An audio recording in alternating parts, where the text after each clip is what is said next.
We're interviewing Kate Brandis about the project at Millrace Park in Palmer Township. Kate, would you introduce who you are and tell us what your role was in the project? Sure. So my name is Kate Brandis, and at the time, I teach at Moravian College now, but at the time of this project, I worked as a watershed specialist. So it was a job for the county, Northampton County in the Lehigh Valley in Pennsylvania. And my role in that position was to work with watershed groups throughout the county on different projects, help them get funding, help kind of facilitate projects and that kind of thing. And so that was very much my role in this project. I was responsible for securing grant funding and then also coordinating and facilitating the projects and kind of coordinating between partners who were involved in the project. And it was quite an undertaking. Can you tell us a little bit about what the site was like prior to the project and what were some of the issues that they were having in that location? Yeah, so this was a project that I was working primarily with a little watershed organization, an all volunteer organization called the Bushkill Stream Conservancy. And the Bushkill Creek, which is what they care about and what they're trying to work on preserving, runs through several townships. And one of those townships is a place called Palmer Township. And in this part of the Lehigh Valley where we are, and particularly at this time, which was the project was started right around 2007. So it was a time of incredible growth in that part of our area where there were just an incredible amount of new housing developments and population growth and building going on. And so for the people that I was working with in the Bushkill Stream Conservancy, you know, the growth was exciting on one hand, but also a concern, I think, since, you know, they're very concerned about the health of the creek. And so they were always kind of, you know, trying to pay attention to that and trying to make sure that new community members who were coming into the area, who maybe hadn't been here, would understand the value of the creek and maybe, you know, that they could become part of the community that worked to kind of preserve the integrity of the Bushkill Creek. So this, you know, the scenario when we began this project was that the Bushkill Stream Conservancy had been working on the Bushkill Creek for decades, but at the time were faced with incredible amounts of development in their creek area. So you have a brand new large community near the creek, and was the park where the site is, was that developed as that whole development was planned? So at the time of the development is called the Villages of Millrace. And again, it was new around 2007 when this project began. The Bushkill Stream Conservancy organization had always worked closely with their municipal partners. In this case, it was a township called Palmer Township. And so when this new development was coming in, the Bushkill Stream Conservancy urged Palmer Township to both preserve certain space around the Bushkill Creek and also require that the developer help facilitate a stormwater area to treat stormwater, kind of a living pond was the idea of it, and also restore the riparian buffer. So this development is right next to the Bushkill Creek, which is why the Stream Conservancy was very interested in it as well. And so the Bushkill Stream Conservancy urged Palmer Township to require this park and these sort of green spaces be part of the development that was happening in 2007. What kind of activities did this project entail? Could you kind of lay out what was done at this site to help address the stormwater issues? Mm-hmm. Yeah, so, you know, as I mentioned, the Bushkill Stream Conservancy wanted Palmer Township to require of the developer that they be involved with these two projects, and they agreed to do that. And so, you know, at the developer's cost, they installed this living pond or living water filtration system. So this area of development was designated as a no detention space, meaning that they were not allowed to build like a traditional stormwater detention basin there. But because the development is so close to the creek, the Stream Conservancy wanted a way in which to slow down stormwater from reaching the creek directly from the development, which was just upstream or kind of uphill. So they wanted to slow down the water, and they also wanted to be able to clean the water in some way. And so the idea was to install this pond. It's an artificial pond, but it was instead of kind of the normal stormwater ponds that are mowed and kind of open and there's water, this was meant to be completely naturalized. So it was planted with native plants, very heavily with trees, and stormwater was funneled toward this location. But the idea was for water to, as the stormwater moved across the surface, to kind of go through this natural area. But then by the time it reached the creek, would be quite a bit, less, for one thing, because it had a chance to kind of infiltrate with all that vegetation. But also the water that did reach the creek would be much cleaner, having gone through this vegetated section. So that was idea behind the pond itself, and then also the idea behind a riparian buffer that was installed and enhanced along the creek, sort of even downstream of this naturalized pond. There was a lot of trees planted along the creek for the same reason: slow down the water and also kind of clean it before it got to the creek. So that was one part of the project, and that was largely kind of between the Bushkill Stream Conservancy and the township.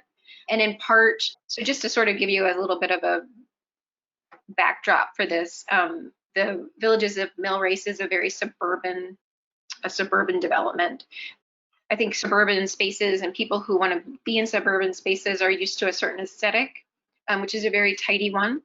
And, we being all the people who were involved, kind of knew that to have like a naturalized area, which is very wild looking, there's trees and plants and there are, birds and things, to try to introduce that maybe after development, after people have been there for a number of years and kind of were used to a certain look, that would be harder than trying to do it initially as the development was being created, to create this natural space so that when people moved into their new homes, this would be something that they were already living with. This was something that was already there. It already was normal to them.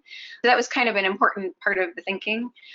The other thing that the Bushkill Stream Conservancy recognized at that point, having really worked with people in the community for so many years, was that they wanted to certainly work with the residents who were coming in, talk to them about both the creek and these new green spaces in a way that focused on positive efforts rather than kind of what's wrong.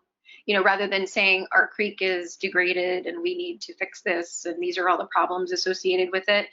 There was a very intentional move on the part and intentional thinking on the part of the Bushkill Stream Conservancy and really all the partners at that time that a more effective means of communication, particularly with people who weren't already engaged with the health of the creek, was to talk about positive things that they could do, and to try to create an attractive relationship with the creek sort of immediately in the very beginning of development, even of that property. So there were two parts. There was actually the projects on the ground, but then there was also a big effort to engage the community, and we did that with a Streamkeeper program.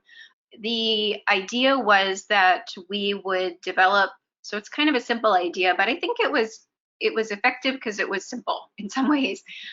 We developed these stickers and kind of a theme called the Stream Keepers. And we had small stickers, and then I think we even developed some bumper stickers also. And we created little packages, and we were particularly focused. We did it for kind of the greater community of the Bushkill Creek watershed, which was bigger than this area, but we particularly wanted to focus on the Villages of Millrace because we thought kind of real one-on-one engagement would be a good idea to try sort of as a pilot test. And so we developed these stickers, and then we developed like a checklist of things that people could do. And we called it a loose contract. So the idea was that people could, pick up dog waste, for instance, or maybe plant some native plants, some very, very simple things, or pick up garbage along the creek or whatever. And then if they did that, they could display their streamkeeper sticker on their mailbox, or on their kids' school notebook, or wherever, or maybe their child wants to do this and display it. So it was a little, it was a very simple thing. It was just a sticker, but it seemed to engage people. People were interested in that. And I think we did that Streamkeeper program. So we worked with, one of the things, is that we knocked on doors. So we went through that entire community and knocked on doors.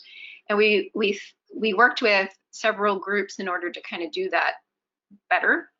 Like, we weren't sure that, a lot of the Streamkeeper, or a lot of the Bushkill Stream Conservancy members are older folks and maybe weren't comfortable knocking on a door. We also weren't sure, we wanted people to feel happy to open the door and talk. So we actually worked with students from Easton High School. We worked with a teacher there, and that teacher was in charge of their environmental club. And he worked with us to get students to go door to door for us. And that actually was really helpful because, people in that community, they were happy to open a door and talk to a 15-year-old about stuff. And, that 15-year-old, we talked to them first and kind of trained them, but, they would give them the sticker and the packet of materials. So we, with the sticker came kind of like a toolkit for residents. And it was useful, we hoped, useful things like, here's a list of green lawn practices. Here's a list of all of the volunteer community organizations that are working on the creek just outside your house. This is some information about the Bushkill Creek and how clean it is and what a great trout fishery it is.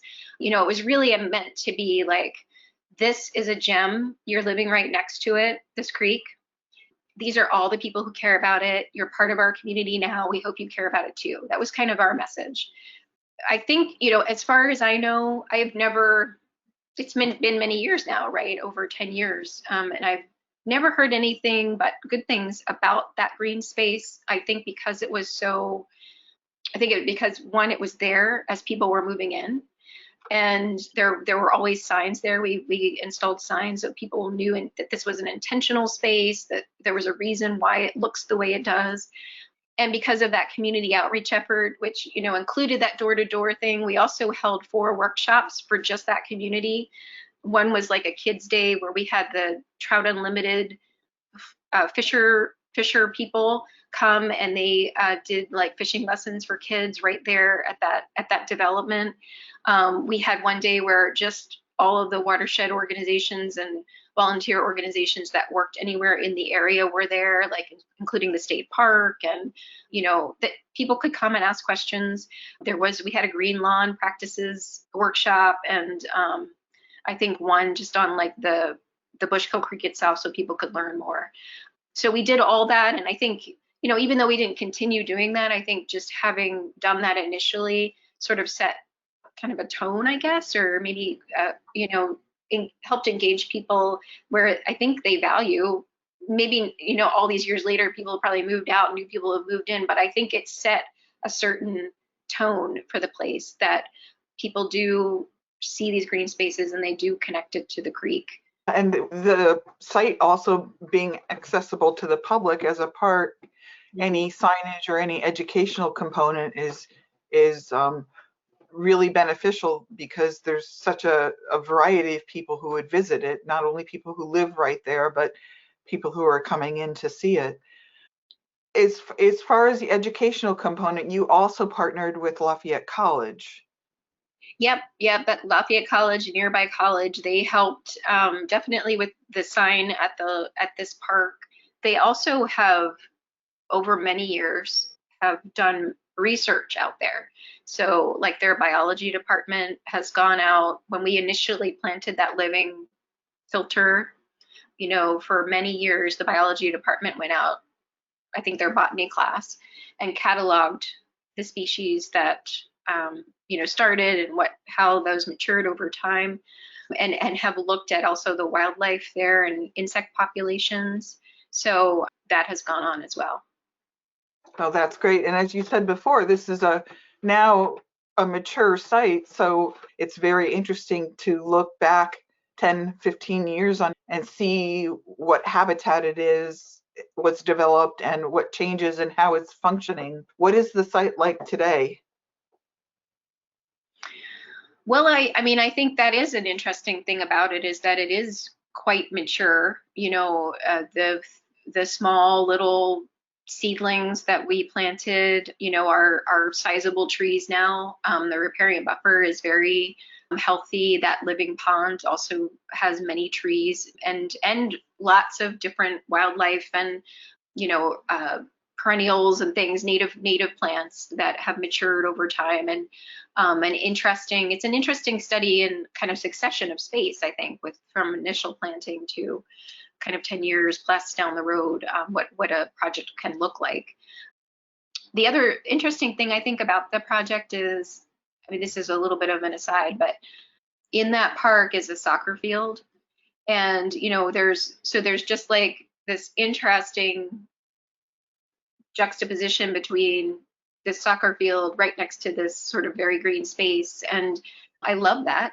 I love that families come down there to watch their kids, and the soccer ball gets, sometimes into that vegetated area, and people just go in and get it. And I love that there's side by side, because I think that's so rare that you see that, especially in a suburban landscape. So I think really it's so powerful. Even if no one remembers the Streamkeeper project, all these many years later, seeing that landscape, those two landscapes side by side just in your life as a resident, as somebody who visits that soccer field, is incredibly powerful, because that normalizes the landscape in your mind. It normalizes those green spaces, and maybe somebody reads that educational sign and it's not so unusual if they see something like that somewhere else. They're a little more accepting of that kind of naturalized feeling, and trees along the creek, that sort of thing.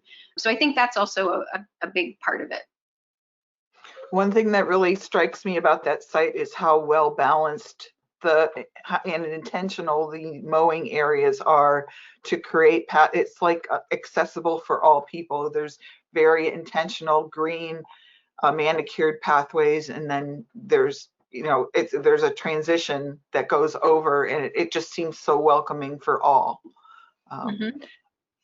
I remember having long conversations when that project went in with the municipal mowers, right? Because they don't know what to do with that. Most municipal landscapers, workers who they're on their mower, and that's what they know. So it took many conversations to kind of figure out how to manage that landscape, and they got there. Their compromises were made, and I think you're right. They're doing an excellent job by creating an environment that invites the public in. Looking back, are there any other challenges that today you would like to reflect on as far as development of that particular site? I think the challenge is just to keep those efforts in some way ongoing. Like in the instance of, in this example with the Bushkill Stream Conservancy, they're all volunteer. They're often older people who are in those organizations, and they have a lot going on. And so it can be hard to keep those efforts sustain. It's hard to sustain those efforts. It really does take so many people and so much energy from many people. But I think those conversations and kind of working together as a community, as I think this project really was, that was one of the wonderful things about it, is that it brought so many pieces and parts of community together. Those projects are sometimes hard because they're complicated. There's a lot of moving parts when you have a lot of partners, but I think it's so important for in this case, protection of the creek and community engagement, all of those things. But those are hard things to keep on, to keep doing on a regular basis. But I would say it's still so important. The CREATE project is focused on building a community vision of resilience. And we always finish our interviews by asking how this project contributes to the resilience of the surrounding community. And I think that's just a vein that's gone through this whole conversation that we've had of your outreach to the community, whether you're having them implement a conservation practice, or just, educating them, engaging the schools. Would you have any further reflections on that? The only thing I would say is that I think it's really powerful for people like community members. Like in this case, I think none of those community members would have known all about all of the other organizations working on that creek. And just that alone, I think, makes it seem more valuable, right? It increases the value in people's eyes, even if they don't care about fishing or they really don't care about water quality or plants. If they know that that other people care, then it makes a difference. And I think, that, again, that's kind of an outreach thing, but it's so many times those, organizations who are working on something that's just never out there in the public very much, it's hidden away and people don't know. Even government organizations that are working on things, people don't know what they're doing or what, so I think that's a piece that is important and adds to community resiliency for sure.